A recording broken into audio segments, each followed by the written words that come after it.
les tabous que nos sociétés africaines nous imposent. Et nous sommes dans un village planétaire, on fait face à d'autres modèles culturels là-dessus et on les copie, mais on ne revient pas pour valider et pour réaménager voilà, nos contenus et nos modèles de société en matière de sexualité. Je veux parler de quoi précisément? On a encore aujourd'hui du mal à comprendre que avec son enfant, on peut évoquer la question du sexe, ou alors quand on l'évoque de manière assez biaisée. On oublie, hein, comme je le dis souvent, on éduque par ce qu'on fait, par comment on fait. Si on ne fait rien pour bien vivre et pratiquer une bonne éducation sexuelle, une bonne ouverture sexuelle, si on s'enferme dans les modèles hypocrites et de tabous africains qui consistent à tout cacher à l'enfant, à tout éviter, alors il ne faut pas être surpris que tous les efforts que tu auras mis à offrir le meilleur à ton enfant, tu auras tout fait pour mettre ton enfant dans les meilleures conditions, une meilleure école, meilleur encadrement, un meilleur coaching sur le plan intellectuel. Pour certains même qui prennent des répétiteurs, c'est-à-dire ce qu'on appelle ici des tuteurs. Tu as mis autant d'investissements, tu t'es donné autant de mal, autant de sacrifices. Seulement ton enfant, fille comme garçon, une fois arrivé à l'âge adulte ou même dès l'adolescent, est détourné par le simple fait que, en l'absence d'un discours à la maison, il s'est opposé à un discours plutôt pervers, un discours plutôt vraiment douteux, qui fait que tous les efforts de tes enfants, tout, malgré que ton enfant aura peut-être brigué un bel emploi, qui aura un bel avenir professionnel, ben ça va venir être annulé, neutralisé par le fait d'une mauvaise sexualité, d'une sexualité qui aura connu beaucoup de tabous. Alors, cette question, ça nous amène à nous questionner, à nous faire violence et à se dire, qu'est-ce qu'on peut parler avec nos enfants? Qu'est-ce qu'il faut faire concrètement en matière de sexualité? Comment nous allons la gérer? Est-ce qu'il faut en parler trop au risque justement d'exposer l'enfant ou de surexposer l'enfant à des activités sexuelles précoces plutôt que ça ne devrait? Comment, sur quel angle il faut savoir? Ici, je veux seulement te dire que tu ne peux pas rester tranquille et continuer avec notre modèle africain où, quand on était devant l'écran avec nos parents, on voyait un couple s'embrasser, on était gênés. Pour le cas de mon papa, il demandait carrément avec un ton martial et très dur d'arrêter l'écran, même s'il était seulement 20h30. Je me souviens encore comme si c'est aujourd'hui. Est-ce qu'on va continuer à pérenniser ce modèle-là, qui est un modèle purement hypocrite, qui montre, voilà, ses limites? Ça montre ses limites et ça a aussi ses forces. Ça a aussi ses forces parce que ça garde une certaine pudeur. Mais ça montre ses limites parce que il faut savoir que nous ne sommes pas les seuls canaux d'éducation. L'éducation de la rue, l'éducation des réseaux sociaux sont aussi une composante majeure de l'éducation. Et si nous ne faisons rien pour contrer, pour contrôler cette éducation-là, ben on va perdre notre enfant. On va se targuer d'avoir un enfant brillant à l'école ou d'avoir un enfant excellent dans son domaine, etc., qui nous rend service, qui est correct. Mais seulement, lorsque l'âge adulte va arriver, ben ça va tout simplement être annulé, comme je te disais tantôt. Donc, il faut faire quelque chose. Alors, c'est quoi se faire quelque chose? Mais c'est de prendre conscience. Si on est incapable, si on pense qu'on n'a pas suffisamment d'atouts, ben, demandez de l'aide, demandez un accompagnement. Là-dessus, en tant qu'éducateur, je peux t'accompagner, je peux te donner des tuyaux pour comment évoluer dans cette situation-là. Mais tu peux aussi procéder par la lecture ou l'écoute, pas l'écoute du premier venu, mais l'écoute des personnes qui ont fait leurs preuves dans ce domaine-là. Parce que tu dois absolument prendre les taureaux par les cornes. Ce n'est pas la répression, la colère, l'intimidation qui va marcher. Quand tu intimides, tu mets la colère, tu éloignes ton jeune. Ton jeune va te planter un décor de l'hypocrisie. Ton jeune va afficher l'image de ce que toi tu veux voir parce il aura déjà vite fait de comprendre que tu souhaites avoir tel type de personne devant toi.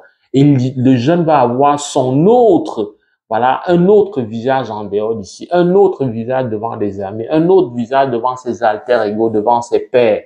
Est-ce que c'est ce que tu veux pour tes enfants? Est-ce que tu veux que tous tes efforts soient sacrifiés Alors, ça demande, première chose, donc, d'être ouvert, de faire un effort sur toi, d'abandonner cette idée qui consiste à dire non, on va pas imiter les sociétés occidentales. On dit tout le temps, on va pas imiter les sociétés occidentales, mais on rêve d'immigrer là-bas, on rêve de vivre là-bas.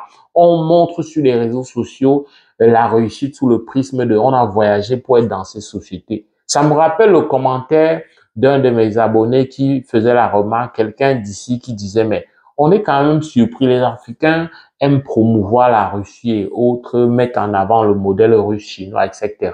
Mais on n'entend pas beaucoup parler d'immigration vers ces pays-là, alors que ce sont ces pays-là qui sont présentés comme des modèles plus, voilà, plus indiqués pour l'Afrique. Ça, c'est la preuve aussi hein, du fait qu'on ne sait pas exactement ce qu'on veut. On dit des choses, mais on fait exactement le contraire. Si c'est acté que le monde est un village planétaire dans lequel nous voulons prendre notre part, il faut justement composer avec ces modèles de société occidentale.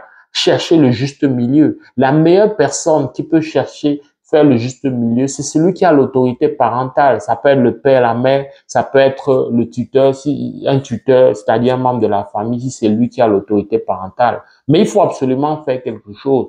Il ne faut pas se défiler. Il faut pas être absent. Si on est absent, faut pas être surpris. Moi, je me souviens lors de la visite d'un ami aux États-Unis, il me faisait le témoignage d'un autre qui était surpris de savoir que sa fille de 13 ans, avec toute l'histoire de ce gars, sa fille de 13 ans envoyait des nudes et des photos, tout sauf ce qu'il pouvait imaginer, s'enfermait dans sa chambre et faisait des choses comme ça. Et on ne sait pas sur quelle main et à quelle main, quel usage on peut en faire. Très vite, la sextorsion peut arriver. On peut vivre une détresse qu'on ne peut pas expliquer, soit de notre enfant, soit même de notre femme. Parce qu'il y a des femmes qui commettent des indélicatesses, même des hommes aussi. Ça me rappelle l'histoire du Togolais qui s'était aventuré en Afrique, dans son pays, dans une relation où la femme avait tout fait pour avoir des vidéos et qui utilisait ça pendant plusieurs mois et années pour extorquer des millions. Parce que le monsieur voulait tout faire pour que sa femme, ici au Canada, ne soit pas au courant.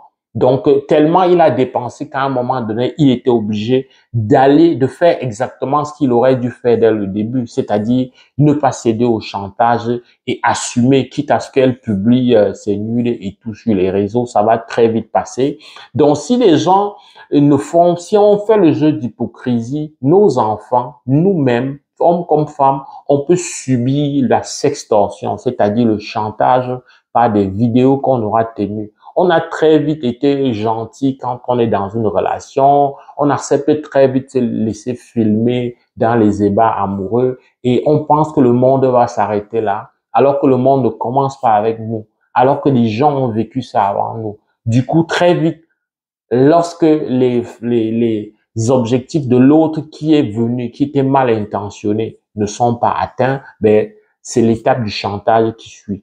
Alors, souvent, ton enfant ne va pas te présenter ça. Souvent, ta conjointe ou toi-même, si c'est toi l'homme, tu ne vas pas souvent partager ça avec les autres. Tu vas aller de détresse en détresse. Au niveau professionnel, ça ne va pas aller. Et puis, le suicide, pour certains, n'est pas très loin de là.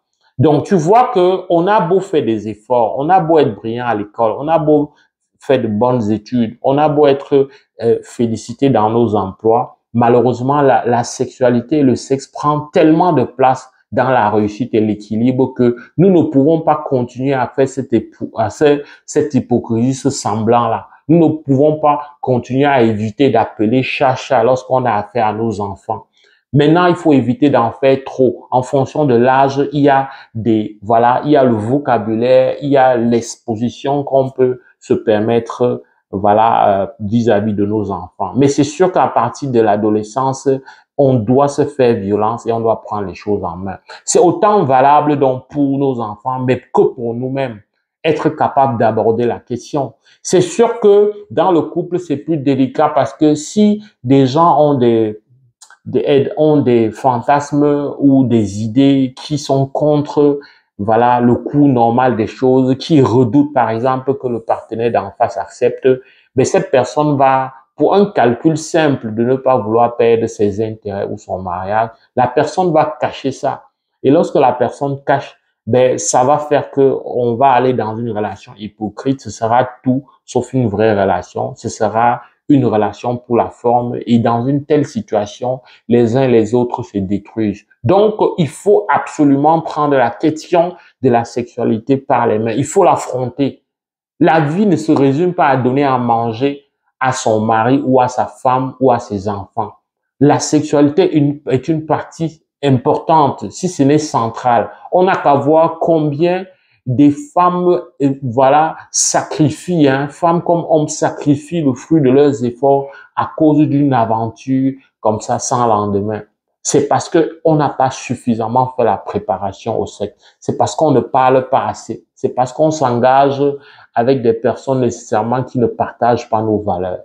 Donc, je tenais à te dire ça une fois encore en m'appuyant sur l'actualité de la question de Balthazar, celui au 400 sextep, pour remettre en cause sous le prisme de l'éducation, pour remettre donc sous la sellette cette problématique-là que tu dois affronter et que tu ne vas pas éviter. C'est un défi qui s'impose à nous. Si cette vidéo t'a plu, like, partage, fais savoir au plus grand nombre. Mon nom est Valérie Kamdem. Avec beaucoup de plaisir, on se retrouve dans le cadre d'une prochaine vidéo. Porte-toi bien. Boula.